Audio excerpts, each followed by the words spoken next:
All right, we are here to talk about Snow White, and I'm not exaggerating when I say more people reached out to me about what I thought about this film than maybe any other film I have ever reviewed, and so I'm doing something that I've never done before, and I'm bumping up my review in my schedule so folks can hear about this movie. And I say movie, yes, it's a fully formed film, technically. I am going to address some of the changes they made between this and the 1937 animated version, so if you are very spoiler sensitive and you don't want to hear about any of the differences, come back after you've watched the film, but I will also be very upfront. If you can't tell, I'm not necessarily going to recommend you watch the film. So let's rewind for a moment. Let's talk about the actual character of Snow White. And shout out to the original 1937 animated film because it is the first animated feature-length film produced in the US. Without it, we wouldn't have the lush history of Walt Disney Animation Studios and therefore Walt Disney Studios. And, it is a historical, monumental film. However, I personally find the character of Snow White, and I guess I'm only referring to the Disney interpretation of it because I haven't read the Brothers Grimm version, I find the character of Snow White very, very boring. Her whole shtick in the animated version is just she is there and nice, and that's about it, and then she waits for her prince to come. And I think the lack of agency or any defining personality traits, aside from being pretty, did not float my boat. And the last time I saw the animated film was, I think, in the early 2000s as part of an animation course, and I have not seen it since because I had no interest in revisiting it. And then watching the new 2025 live-action remake, I was like, I don't think I remember a lot of parts of Snow White, which is correct. I did go back and visit it after, so I will talk about some of the differences, but now let's jump ahead. So you have this character who I, at least, do not think has a lot going on for her, right? Like, she, in the animated film, which, shockingly, is actually much more about the dwarves part than it is about Snow White. Like, a lot of the sequences are mostly dwarf-based. And so I'm like, okay, well, obviously they're not going to do that in this live-action one. So you have Rachel Zegler playing Snow White. You have Gal Gadot playing the evil queen. And then you have this person who, I'm so sorry, I don't know who he is.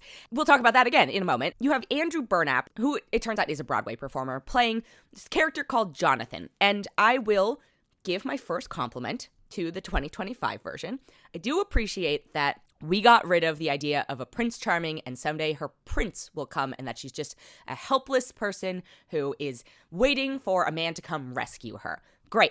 Okay, so we've got Jonathan, who is our male lead romantic interest, because God forbid we get rid of the romantic interest part.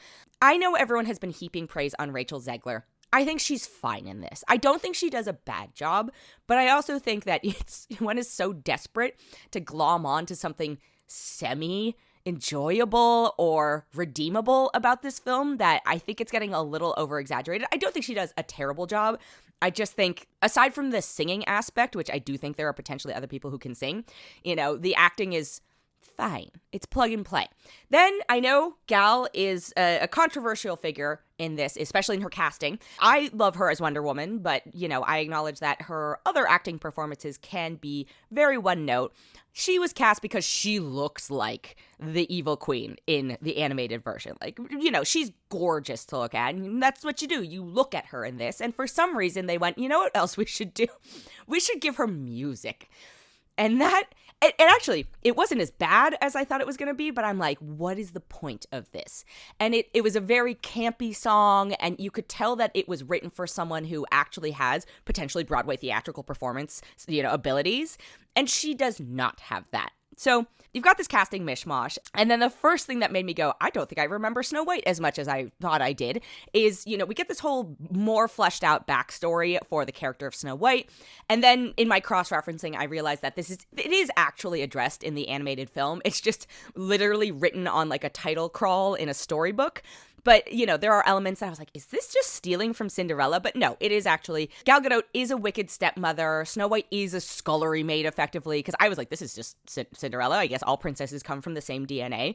But we spend so much time establishing all of this in the live-action version and, like, trying to give a backstory to this little kingdom that also really leaning hard on the apples in this live action version. I'm like, is this just like an Apple-based economy for this tiny kingdom? Like, what is happening here? Anyway, we spend a lot of time establishing this backstory that, again, the animated version does in 2 title cards. And, okay, I get it. It's a very different audience, a very different era, but I was like, I would have rather just read this because this has not enhanced anything at all. And then we get to the crux of the story. I'm also assuming that you are familiar with the story of Snow White. Evil Queen is very vain and has this magic mirror, and she's obsessed with being like, am I the fairest of them all? And then one day Snow White appears as a challenger to that, and so she wants her murdered. And instead of getting murdered, she goes into the woods, and then she meets the 7 dwarves.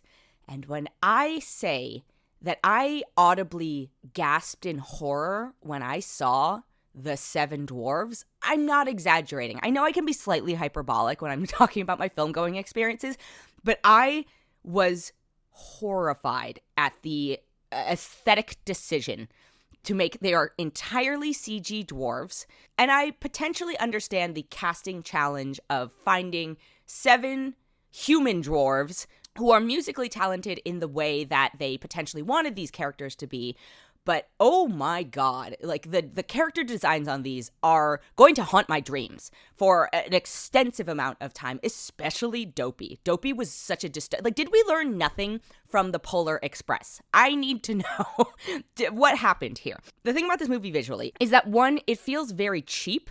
Like, I call a lot of the sequences Bobo Wicked. Like, I feel like they borrowed a lot of the recycled materials from Wicked. And we're like, please, can we borrow this part of your set? Or, oh no, we don't have enough money to dye all the costumes of the villagers, so now everyone wears white, because Snow White. It works, right?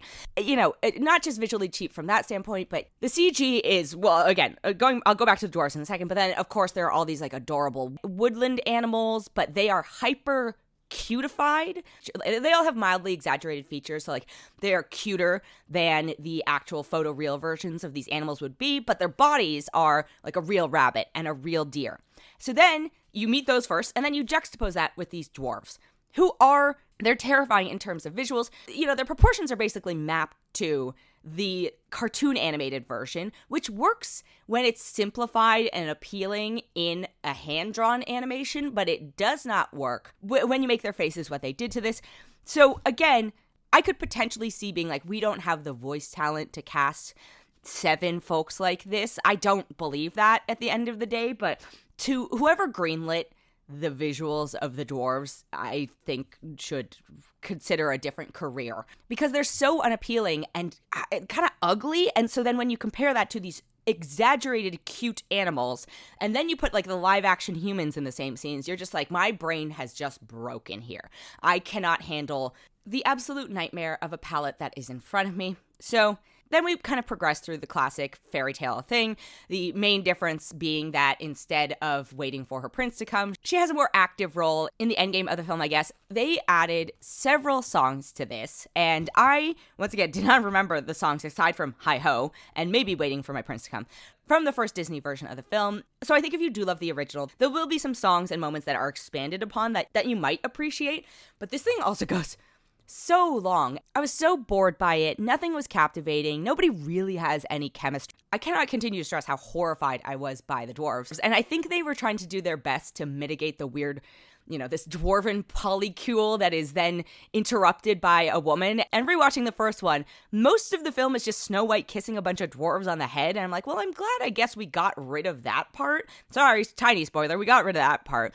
And in the thing, they only keep her around because she said she'll cook for them. And I'm like, oh my God, it was obviously a product of its time, but I don't think we have changed enough of this story to make it feel like a feminist tale. I do think it is trying to be like a political thriller in some senses and like a political commentary because, obviously she's very passive in the first version. In this one, she's upset with how her stepmother / the queen is ruling the kingdom and, all this stuff about righteousness and going back to better times and blah, blah, blah. But at the same time, I'm like, well, are you going to dismantle the monarchy if you return to power?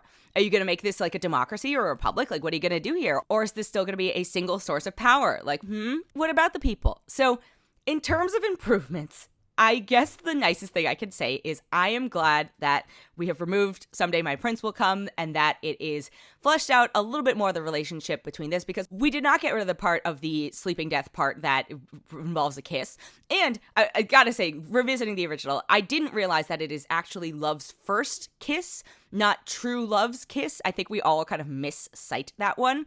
But yeah, Consent still not involved, but at least they have more of a rapport than just they met once for 30 seconds. So I guess I'll take that. Again, Rachel Zegler is fine in this. Her singing is executed well. Jonathan's singing is whatever. I don't think he is an actor who translates from stage to screen particularly well. Gal is there. Again, I'm not saying she was good by any means possible, but I thought it was going to be disastrous. That part of it was going to be disastrous. And it wasn't as bad as I thought it was going to be, but I had the lowest of the low expectations. But to me, the dwarves are the thing that put the nail in the coffin of you should absolutely not see this film. It is nightmarish. I've said this before and I'll say it again, I'm a broken record. I am so tired of the creative bankruptcy of just going back to the well and constantly revisiting these things that they have already done. And this is one of those scenarios where I'm like, okay, with The Lion King or Mufasa, the photoreal remakes, I'll call them. I'm like, yeah, this is almost shot for shot or whatever it is. Just go back and watch the original. In this scenario, I'm not necessarily like, ooh, yeah, the original, it's so great. I don't know if small children are going to be able to sit through this live action version. The other thing I have to address is they did Rachel Zegler so dirty with this haircut. Obviously, it is a cartoonish haircut. It is hard to pull off. She looks terrible. And I'm just like, and it would have been mitigated if they had the classic red headband on her. And it's even there for a little bit. And then they make a point to get rid of it. I'm like, your hair is awful. It is so unflattering. You are a, good looking person. What have they done to you? I know this is a very superficial commentary, but it is almost distracting how unattractive this haircut is. She looks like Lord Farquaad from Shrek. Like, it was just so bad. I could continue to pick apart this film. I will in a roundtable episode, but the ultimate question is, should you see this film? No, you should not. A couple folks have asked me, is this so bad that I should watch it for the hilarious factor? My advice there is probably wait till it comes out on Disney+. Like, I in good conscience could not ask a single person to spend money on this film. And I do want to address the early reviews, and this is going to be like a little inside baseball. So Disney was very strategic about this, and I give them credit for trying to damage control, and there's a reason they needed to damage control. So they showed it very early on to select groups of influencers in certain demographics. So these are not film critics, and that's not to say a film critic has to dislike anything, but we are more likely to be brutally honest. If you have listened to this point, I'm being brutally honest. And so they showed it to a very welcoming audience who, of course, are going to give it positive, glowing reviews. One, I like the idea that people can feel themselves represented visually in this film in the form of Rachel Zegler. I also have to make a point. It's not the Oppression Olympics, but, they did do a decent amount of colorblind casting where there are shocking people of color in only ensemble roles, of course, though. Barely any have speaking roles. I saw 1 to 2 people only at the very end who looked like they could be Asian. So I'm like, can we do better on this front? But anyway, I'm happy for people who can feel themselves represented in Rachel Zegler on screen. I think those are a lot of the folks who were shown it early. They also really rolled out the red carpet for them. They had these really fun tea parties and all this other stuff. So these are people who also, maybe don't see as many movies as the rest of us do and are inherently inclined, given the situation, to give it a positive review because they had a positive experience. And that's potentially why, if you heard the early buzz, it's coming from a highly select group of people. And if you'll notice, as it's opened up, the sentiment has plummeted. So, should you see this film? I know, don't. Save yourself the time, save yourself the money. If you're really morbidly curious and you want to know how disastrous it is, wait till it's out on home entertainment or Disney+. I was really, I don't even know if disappointed is the right word because I had very low expectations, but I am disappointed by the continuous churning out of these soulless adaptations. I am going to give this a 1 out of 5.